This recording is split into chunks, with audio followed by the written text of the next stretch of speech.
boleh jadi yang kita minta itu ada yang disediakan Allah yang lebih baik. Tapi berdoa minta nama boleh. Mana dalilnya doa minta nama boleh? Oh, Nabi pakai nama. Allahumma a'izzal islama bi umarain. Tolonglah Islam ini dengan dua Umar. Umar bin Khattab atau Umar bin Hisham. Umar bin Khattab atau Umar bin Hisham. Umar bin Hisham itu siapa Pak Ustadz? Abu Jahal.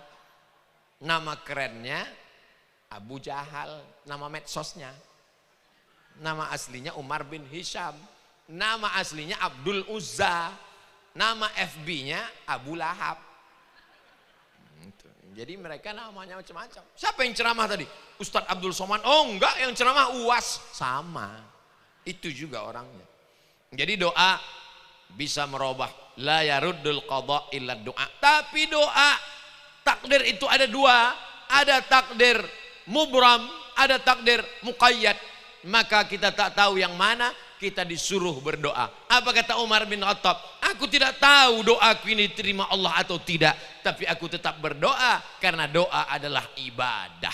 Ini banyak orang sekarang habis sholat nggak mau berdoa lagi. Assalamualaikum warahmatullahi wabarakatuh. Assalamualaikum warahmatullahi wabarakatuh. Langsung pergi. Pas ditanya, ente nggak berdoa? Apa doa yang lama aja belum makbul, masa tambah lagi? Berdoa. Allah tidak akan pernah bosan mengabulkan doa, sebagaimana kita tidak pernah muak berdoa. Ud'uni astajib lakum. Orang yang tidak mau berdoa adalah orang yang sombong. Orang yang sombong tak mendapatkan rahmat Allah Subhanahu wa taala. Bahasa lugasnya, bisakah takdir mubram diubah oleh doa seorang mukmin? Mohon dalil dan penjelasannya. Kita tak tahu mana yang ketetapan Allah muqayyad mubram, kita serahkan pada Allah. Puncak dari setelah doa adalah ridha. Aku ridha menerima ketetapan Engkau. Raditu billahi rabba wa bil islami dina. Ada yang lebih tinggi daripada surga. Ketika orang sudah masuk surga, ditanya Allah Ta'ala, ya ahlal jannah, madza turidun? Hai penghuni surga, kamu mau apa? Penghuni surga menjawab, ada satu yang kami belum dapat ya Allah, ridhaka. Itulah mengapa kita selalu berdoa, Allahumma inna nas'aluka ridhaka wal jannah. Boleh jadi tidak sampainya keinginan kita karena Allah menginginkan ridho. Bagaimana cintanya Qais kepada Laila, sampai-sampai Qais gila. Akhirnya Qais disebut dengan Laila Majnun, crazy, tergila-gila. Sampai satu saat dia ditanya, Qais, Laila turidu amid dunya wa ma fi tawayaha. Qais, kamu pilih mana? Pilih Laila atau dunia beserta isinya? Apa kata Qais? La ghubaru ni'aliha ahabbu ilayya wa asfa li balwaha. Debu yang menempel di sendal Laila lebih kucinta daripada dunia beserta isinya. Tapi cita-citanya tak tercapai. Akhirnya dia gila dan dia didoakan oleh ayahnya di samping Ka'bah. Syekh Muhammad Mutawalli Asy'arawi menulis kitab Muzakkirat ketika dia berada di kota Makkah jadi dosen. Di antaranya dia ceritakan, di antara orang yang sembuh karena berdoa di dinding Ka'bah adalah Qais karena didoakan ayahnya. Karena gila itulah syair-syairnya keluar. Kalau enggak gila, enggak keluar. Ustadz Abdul Somad yang senantiasa dijaga Allah, saya mau tanya, apa hukum rambut apabila sudah jatuh dari kepala? Apakah disebut juga dia sebagai aurat Pak Ustadz? Makasih. Kalau kita melihat rambut panjang, bagaimana kita tahu itu rambut laki-laki dan rambut perempuan? Karena laki-laki juga gondrong rambutnya. Maka kalau besar kemungkinan dapat rambutnya itu adalah di pesantren lil banat, semuanya perempuan, maka itu jenazah kalau meninggal dunia, maka menurut mazhab Syafi'i tetap batal wuduknya kalau disentuh oleh orang yang tak mahram. Maka kedudukan bulu rambut dengan kulit tidak beda antara orang yang sudah meninggal dengan orang yang hidup. Tapi kalau ada qarinahnya, tadi antara qarinah itu adalah kalau dapat dipastikan 99,9% memang itu punya perempuan. Tapi kalau tak dapat dibedakan, maka maja'ala Ma ja'alallahu alaikum, Allah tidak menjadikan agama ini min haraj.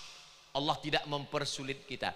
Jadi jangan nanti sibuk adik-adik main bola tiba-tiba nggak jadi nendang. Kenapa? Ini ada rambut, laki-laki apa perempuan, mahram apa tidak? Itu enggak. La yukallifullahu nafsan illa wus'aha.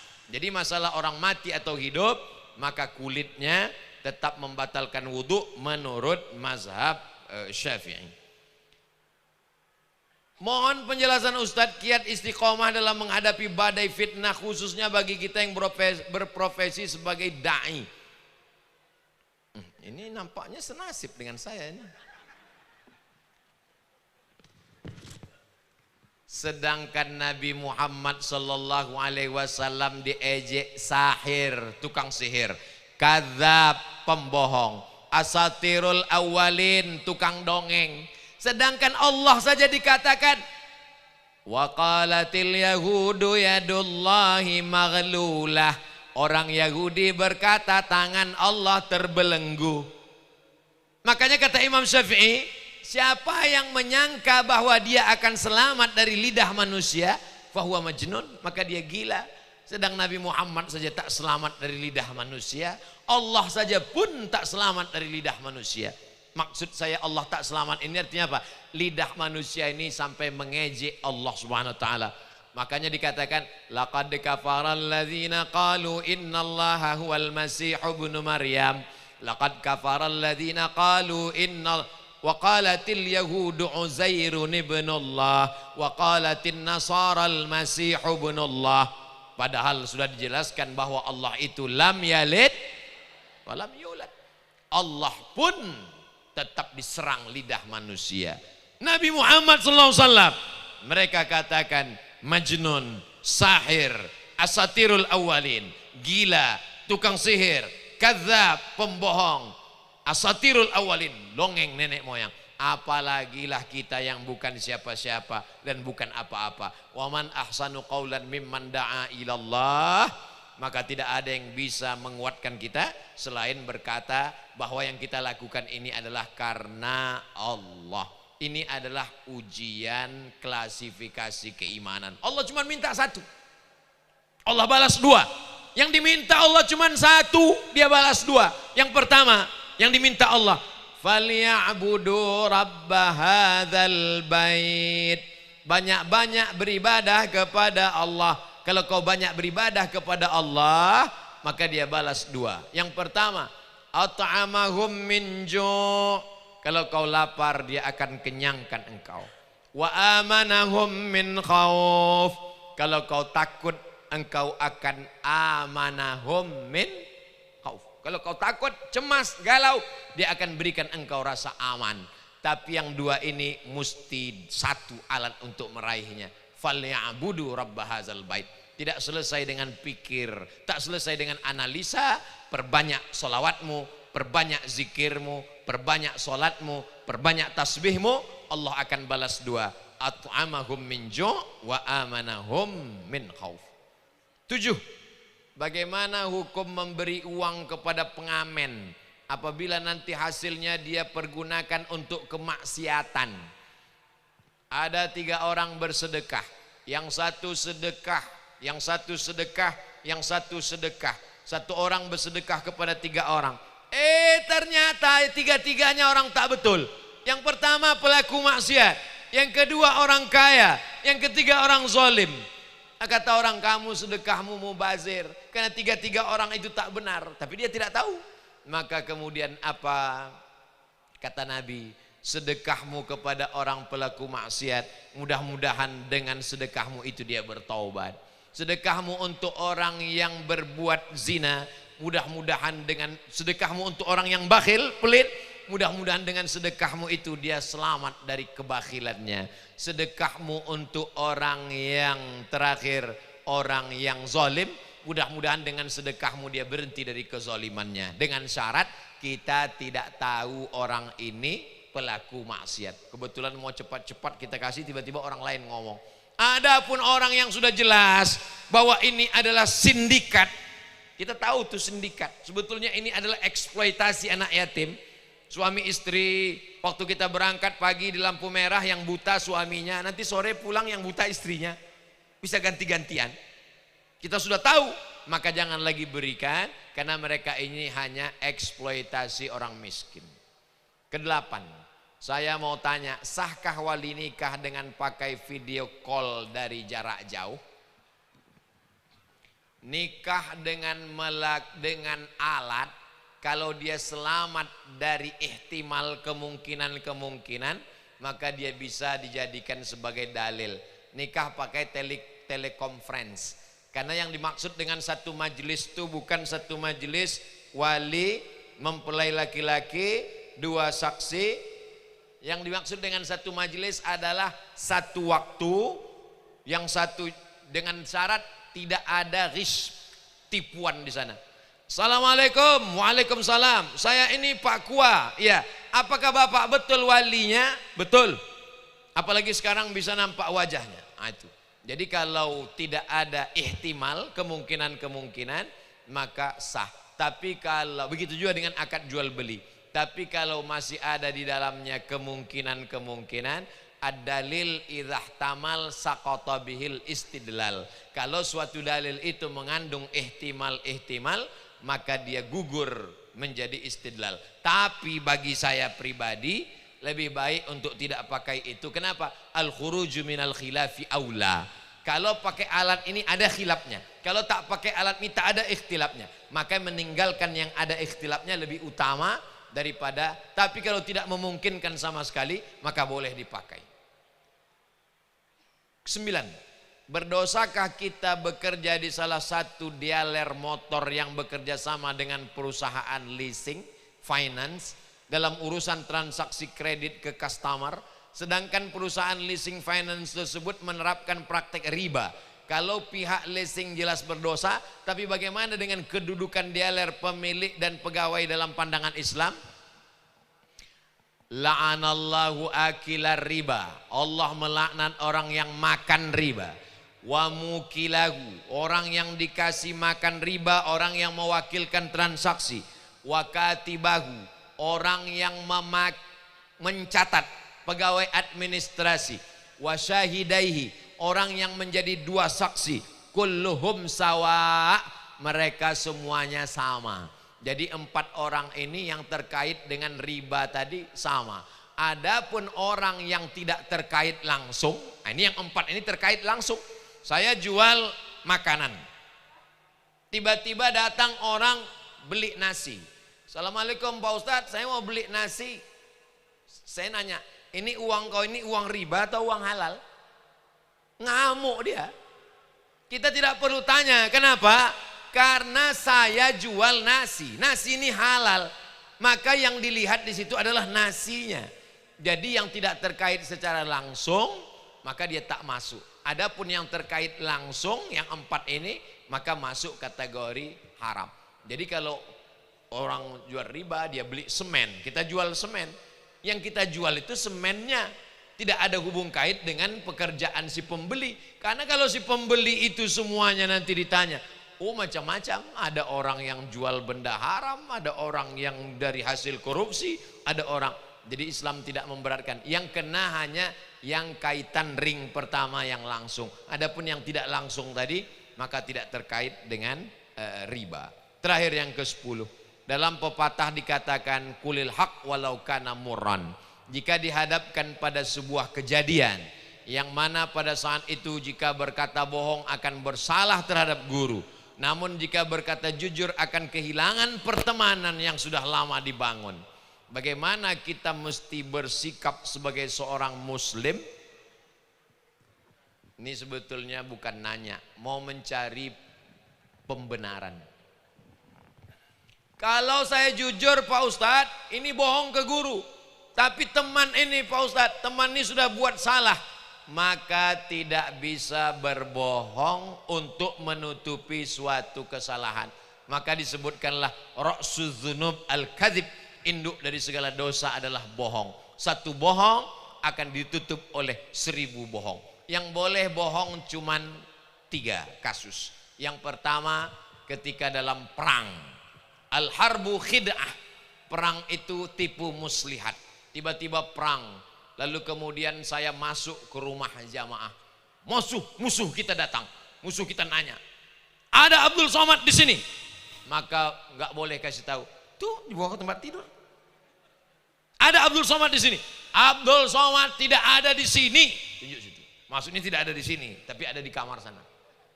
Itu namanya hilah, fikih hilah. Yang pertama, ketika berperang untuk menyelamatkan umat, itu boleh. Yang kedua, ketika mendamaikan dua orang yang sedang kelahi. Datang dia ke kita. Itu si Anu itu orangnya pembohong, penipu, nggak benar. Lalu kemudian datang si B.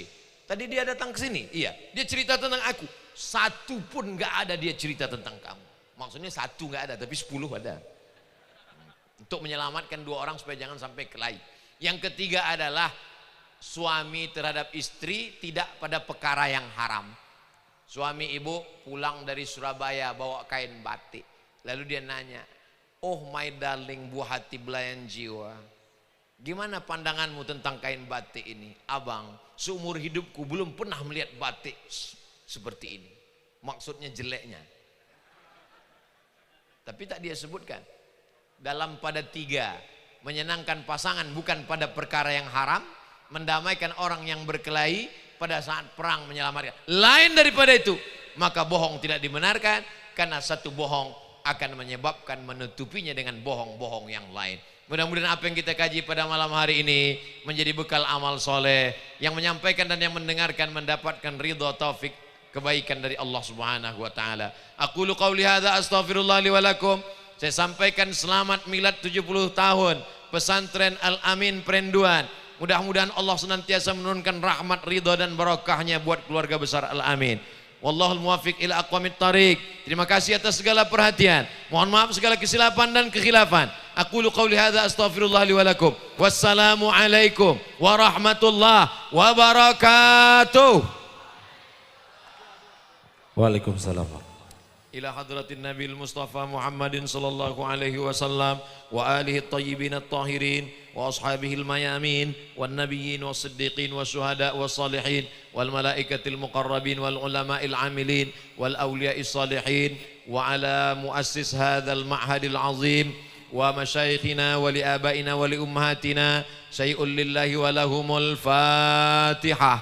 A'udzu billahi minasy syaithanir rajim. Bismillahirrahmanirrahim. Alhamdulillahi rabbil alamin. Arrahmanir rahim. Maliki yaumiddin. Iyyaka na'budu wa iyyaka nasta'in. Ihdinas siratal mustaqim.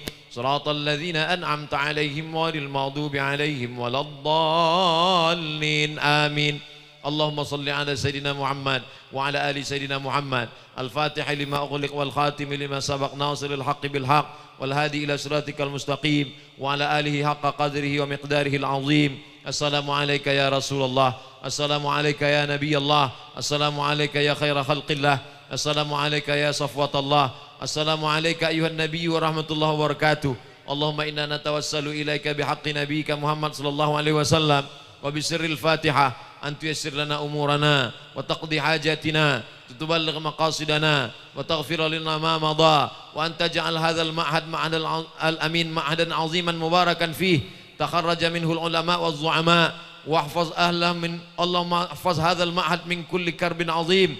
Allahumma dafa'na al-ghala wal waba wal fahsya wal riba waz zina wal munkar ma dhahara minha wa ma batan min baladina hadha khassa wa min buldanil muslimina 'ammah. Allahumma barik lana fi awladina wa barik lana fi azwajina wa barik lana fi kulli ma a'taitana. Allahumma ij'al abna'ana wa banatina minas salihin was salihat min hafizil Qur'an wal hafizat minal mujahidin fi sabilika bi amwalihim wa anfusihim. Allahumma inna nas'aluka al-huda wat tuqa wal afafa wal ghina. Allahumma inna na'udzubika min ilmin la yanfa' wa min qalbin la yakhsha' wa min nafsin la tashba' wa min du'ain la yusma'. Allahumma a'inna ala dzikrika wa syukrika wa husni ibadatik. La tada' lana fi maqamina hadha wa fi sa'atina hadhihi dhanban illa ghafartah wa la hamman illa farajtah wa la daynan illa qadaitah wa la musafiran illa wasaltah wa la maridan illa syafaitah wa la mayyitan illa rahimtah wa la raghiban illa anjabtah wa la aziban illa zawajtah wa la hajatan min hawaiji dunya wal akhirati laka ridha wa lana fiha salah illa qadaitaha wa yassartaha ya akramal akramin. Allahumma akrimna wa la tuhidna wa'tina wa la tahrimna. اللهم أوصل ثواب ما قرأناه من سورة الفاتحة إلى أرواح آبائنا وأمهاتنا وأجدادنا وجداتنا ولمشايخنا ولمن أحسن إلينا وخصوصا إلى مؤسس معهد هذا العظيم. اللهم اغفر لهم وارحمهم وعافهم واعف عنهم وأكرم مثواهم واجعل الجنة مثواهم. اللهم اجعل قبورهم روضة من رياض الجنان، لا تجعل قبورهم حفرة من حفر النيران.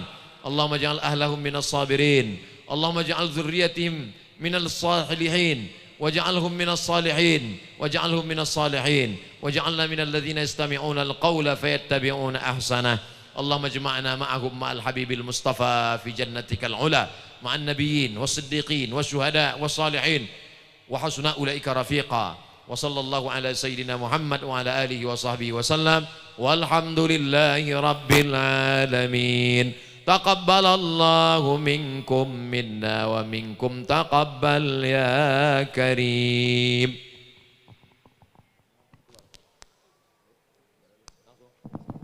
Demikian rangkaian acara pada malam hari ini. Kami sampaikan terima kasih kepada para hadirin tamu undangan, khususnya kepada Wakil Bupati Kabupaten Sumeneb Ibu Hajah Dewi Khalifah SHMH, dan kami selaku pembawa acara dan mewakili seluruh panitia yang bertugas mengucapkan mohon maaf atas segala kesalahan kata dan perbuatan, dan saya akhiri ihdinas siratal mustaqim. Assalamualaikum warahmatullahi wabarakatuh. Dimohon kepada untuk santriwati agar tidak meninggalkan tempat terlebih dahulu sampai ada instruksi dari panitia, dan diperkenankan untuk santri putri untuk berbelanja di Bazar Bariklana di sebelah barat sana. Cik, cik, cik, cik, cik, cik. Man ana kepada seluruh anggota rombongan Iqbal agar segera